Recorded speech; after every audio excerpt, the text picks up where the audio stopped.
So finally WWE का एक superstar, एक मेगा स्टार जो रेसलमेनिया को मेन इवेंट भी कर चुका है, वो जा रहा है डब्ल्यूडब्ल्यूई को छोड़ के। बहुत सारी ऐसी न्यूज़ हैं, बहुत सारे ऐसे रूमर्स हैं और बहुत सारे ऐसे सुपरस्टार भी हैं जो इसके पीछे कतार में यानी लाइन में डब्ल्यूडब्ल्यूई को छोड़ के जा भी सकते हैं। तो hello wrestling fans, pro wrestling से जुड़ी हुई सारी अपडेट्स पाने के लिए आप मेरे चैनल रेसल लुक को सब्सक्राइब कर दो। और इस वीडियो में हम बात करेंगे स्मैकडाउन की बाद की अपडेट्स के बारे में। और जिसने स्मैकडाउन का एपिसोड नहीं देखा, डिस्क्रिप्शन में आपको लिंक मिल जाएगा, जाके उसे देखो। तो आज स्मैकडाउन हो गई और एक चीज़ जो मेगा अनाउंसमेंट थी जिसके बारे में हम बात करेंगे और वीडियो को इसी टॉपिक से स्टार्ट करेंगे। मैं बात कर रहा हूँ ड्राफ्ट की अनाउंसमेंट के बारे में जो ट्रिपल एच ने करी आज स्मैकडाउन पर। और ये अनाउंसमेंट ऐसे टाइम पे आई है जब रोमन रेंस अपनी चैंपियनशिप को सक्सेसफुली डिफेंड कर चुके हैं रेसलमेनिया में और दोनों चैंपियनशिप उनके पास है।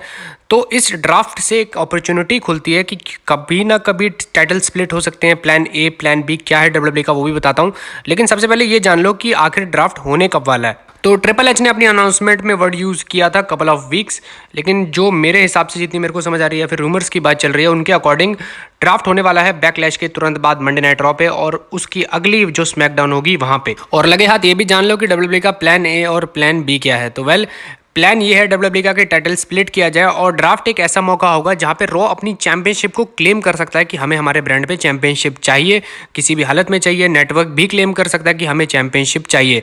सेकंड थिंग ये होने वाली है कि डब्ल्यूडब्ल्यूई मैनेजमेंट एक चीज अप्रूव कर चुका है, वो है नई चैंपियनशिप। यानी इसका मतलब ये है कि रोमन रेंस की दोनों चैंपियनशिप को कर दिया जाएगा मर्जर और एक नई चैंपियनशिप जो अलग ब्रांड पे होगी, मतलब रॉ पर हो सकती है, क्योंकि अगर स्मैकडाउन के सुपरस्टार रोमन रेंस तो रॉ पर आएगी एक नई चैंपियनशिप और नई चैंपियनशिप से रॉ का चलेगा बहुत बढ़िया काम। तो ये है पूरा प्लान डब्ल्यूडब्ल्यूई का प्लान बी। और अब आप लोग मुझे बताओ आप कौन से प्लान की तरफ जाना चाहोगे। मैं अपना पर्सनल ओपिनियन दूं तो प्लान बी, क्योंकि डब्ल्यूडब्ल्यूई को सिंपली चैंपियनशिप को मर्ज कर देना चाहिए और एक नई चैंपियनशिप को सामने लाना चाहिए मंडे नाइट रॉ पे।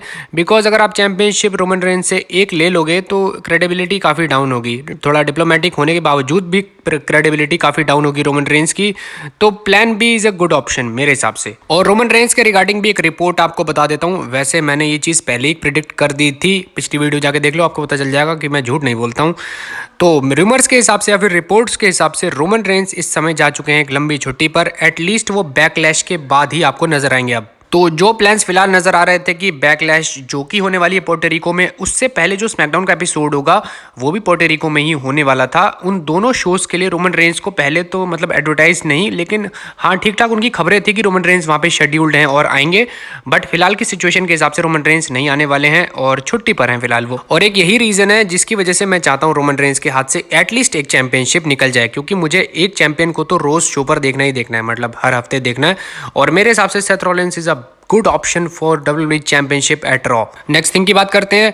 स्मैकडाउन पर एक और चीज हुई थी, वो थी नेम चेंज। ऐसा होता रहता है और इस बार भी ऐसा हो चुका है। लेजिडो डेल फैंटास्मा का नेम चेंज हो चुका है और अब वो हो चुके हैं LWO, बेसिकली हो चुके हैं लैटिनो वर्ल्ड ऑर्डर। और LWO का पंगा चल रहा है अब जजमेंट डे के साथ। ये चीज़ हमने स्मैकडाउन पर देख ली और मैं एक्सपेक्ट कर रहा हूँ कि जजमेंट डे और LWO के बीच कुछ ना कुछ पंगा होगा बैकलैश में पोर्टोरिको में। बिकॉज आप सबको पता है कि लैटिन अमेरिका में शो हो रहा है और ये फैक्शन भी पूरी तरह से लैटिन अमेरिका बेस्ड ही है। तो मुझे लगता है कुछ ना कुछ इनके बीच बैकलैश में ज़रूर जाएगा। और इन दोनों टीम्स में फीमेल प्रॉब्लम भी है, बेसिकली रिया रिप्ली और हमारी जेलिना वेगा। मुझे ऐसा लगता है चैंपियनशिप के लिए इनके बीच मैच ज़रूर होगा बैकलैश में। काफ़ी हद तक मैं श्योर हूँ इस मामले को लेकर। और मैं देखना चाहता हूँ LWO वर्सेस जजमेंट डे की एक प्रॉपर प्रोमो वॉर। बेसिकली मैं चाहता हूँ कि लेजिडो डेल फैंटास्मा जो LWO है वो अपनी माइक स्किल्स को सुधारे और थोड़ा क्राउड के सामने आए अच्छी माइक स्किल्स के साथ। और लगे हाथ हमारी रिया रिप्ली और जेलिना वेगा को भी ठीक ठाक एक्सपोजर मिल जाएगा। रिया रिप्ली को तो मिल चुका है, जेलिना वेगा की बात कर रहा हूँ स्पेशली।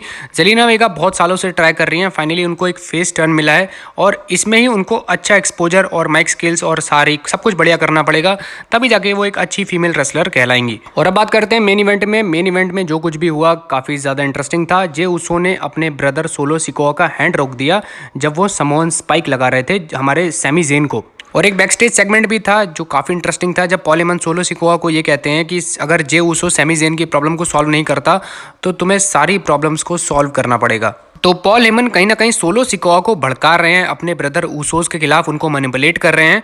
और जे उसो और सैमी ज़ेन में अभी भी कहीं ना कहीं वो एक रोमांटिक टच है। तो देखना पड़ेगा, काफ़ी इंटरेस्टिंग है। ब्लड लाइन की स्टोरी लाइन स्टिल कंटिन्यू है रोमन रेंस के ना होने के बावजूद। और रोमन रेंस की गैर हाजिरी में ब्लड लाइन की स्टोरी लाइन कंटिन्यू तो रहेगी, लेकिन उसके आसपास कौन रहेगा ये भी जान लो। तो अनडिस्प्यूटेड टैग टीम चैंपियनशिप मतलब हमारे केओ और सैमी ज़ेन के साथ होंगे मैट रिडल, और दूसरी तरफ होंगी हमारी ब्लड लाइन यानी कि सोलो सिकोआ और ऊसोस। तो इक्वेजन ऐसी बनेगी जहां पे बहुत सारे मैचेस हम रॉ पे, स्मैकडाउन पे किसी ना किसी एंगल में जरूर देखेंगे। लेकिन मैं एक चीज नोटिस कर रहा था, बहुत सारे यूट्यूबर्स ये कह रहे थे कि ब्लड लाइन में मतलब ऊसोस बाहर जाने वाले हैं ब्लड लाइन से, बस ये काम होने वाला है, एटलीस्ट 1 महीने बाद या 2 महीने बाद ये चीज़ हो जाएगी। पर अभी भी मुझे ऐसा नहीं लगता कि ऐसा कुछ होने वाला है। कभी कभी मैं बहुत ज़्यादा अर्ली प्रेडिक्शन कर देता हूँ और बेसिक नॉलेज के आधार पर ये चीज़ें कह सकता हूँ, लेकिन मुझे सीरियसली नहीं लगता कि ऊसोस कभी भी ब्लड लाइन से बाहर जाएंगे। और अब बात करते हैं ड्रू मैकिंटायर के बारे में। आज हमने स्मैकडाउन का एपिसोड देखा और हमें ड्रू मैकिंटायर कहीं नजर नहीं आए, तो इसके ऊपर डिटेल बता देता हूँ आपको। काफ़ी इंटरेस्टिंग है और काफ़ी शायद ड्रू मैकिंटायर के फैंस के लिए काफ़ी ज़्यादा सैड करने वाली भी होगी कि ड्रू मैकिंटायर का कॉन्ट्रैक्ट एक्सपायर हो रहा है। ये चीज़ हर बंदे के साथ होती है, हर सुपरस्टार के साथ होती है, लेकिन ड्रू मैकिंटायर अपने कॉन्ट्रैक्ट को रिन्यू नहीं कर रहे हैं। और इसके पीछे का जो रीज़न है, जो रूमर्ड रीज़न है, वो ये है कि ड्रू मैकिंटायर अपनी क्रिएटिव डायरेक्शन से ज़्यादा खुश नहीं है, काफ़ी ज़्यादा अनहैप्पी हैं और इसी वजह से वो अपने कॉन्ट्रैक्ट को रिन्यू नहीं कर रहे हैं। और भी बहुत सारी बातें चल रही हैं ड्रू मैकिंटायर के रिगार्डिंग, जैसे कि वो इंजर्ड हैं, इंजर्ड को लेके भी बहुत सारी बातें चल रही हैं। इसके अलावा कुछ लोग ये भी कह रहे हैं कि उन्होंने पर्सनली एक ब्रेक ले रखा है और वो शायद आपको 1-2 महीने तक ना नजर आए। और इसके अलावा एक मीट एंड ग्रीट का प्रोग्राम था, ड्रू मैकिंटायर का शेड्यूल था, लेकिन उनको एंड टाइम पे चेंज कर दिया गया और उनकी जगह गंथर गए उस मीट एंड ग्रीट प्रोग्राम में, जहाँ पे फोटोग्राफ और हमारे ऑटोग्राफ्स दिए जाते हैं, खिंचवाई जाती हैं सेल्फियाँ। इस तरीके का प्रोग्राम था, ड्रू मैकिंटायर के लिए था, लेकिन एंड मौके पे वो चीज़ चेंज कर दी गई। और अब जो आप पिक्चर देख रहे हो स्क्रीन पे, शायद ये सच भी हो सकती है। मैं नहीं चाहता ऐसा कुछ हो, सीरियसली मैं बिल्कुल नहीं चाहता, लेकिन ये चीज़ सच हो सकती है, पहले भी हो चुकी है और शायद अब भी हो सकती है। तो इसी नोट के साथ करते हैं वीडियो को समाप्त। ये थी मेरी आज की वीडियो। प्लीज़ चैनल को सब्सक्राइब कर दो, लाइक कर दो और कर दो शेयर।